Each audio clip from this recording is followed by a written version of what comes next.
Le mercato du Barça s'agite avec un dossier Joao Cancelo qui tarde sérieusement à se finaliser.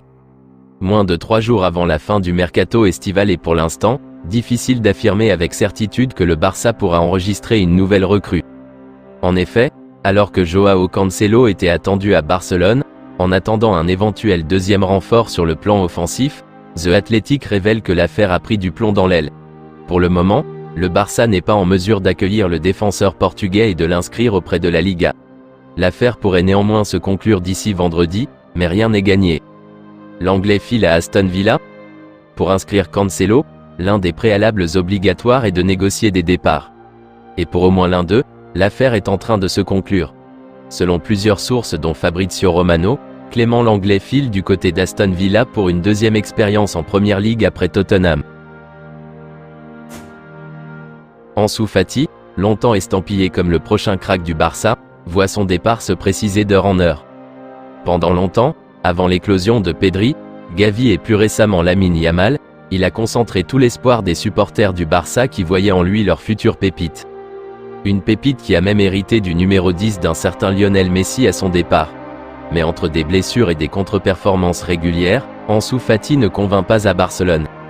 Xavi ne se prive pas de le faire passer très loin dans ses choix et cela pourrait déboucher sur une issue radicale, un départ avant le gong final du mercato. Le Barça préférerait le prêter. Tandis que le club catalan doit dégraisser encore pour pouvoir enregistrer Joao Cancelo, voire une autre recrue, Ansu Fati fait figure de candidat idéal désormais.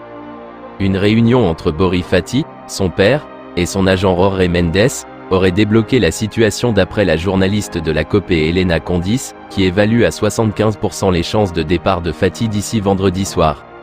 Il faut dire que l'ailier espagnol suscite des convoitises, Chelsea et surtout Tottenham étant très chaud sur le coup. Du côté du Barça en revanche, on serait réticent à l'idée de perdre Ansu Fati définitivement. Voilà pourquoi, d'après Gérard Romero, le Barça préférerait laisser filer le joueur en prêt afin de garder la main sur son avenir.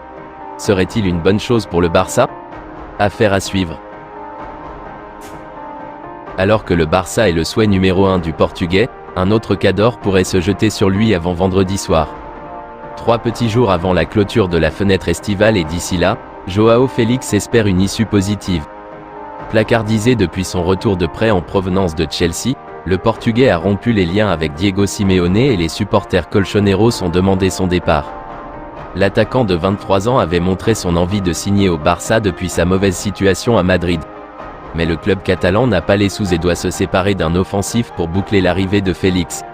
Mais pendant ce temple-là, un autre cadre européen garde un œil sur le Portugais et pourrait dégainer une offre en cas de départ d'un de ses cadres.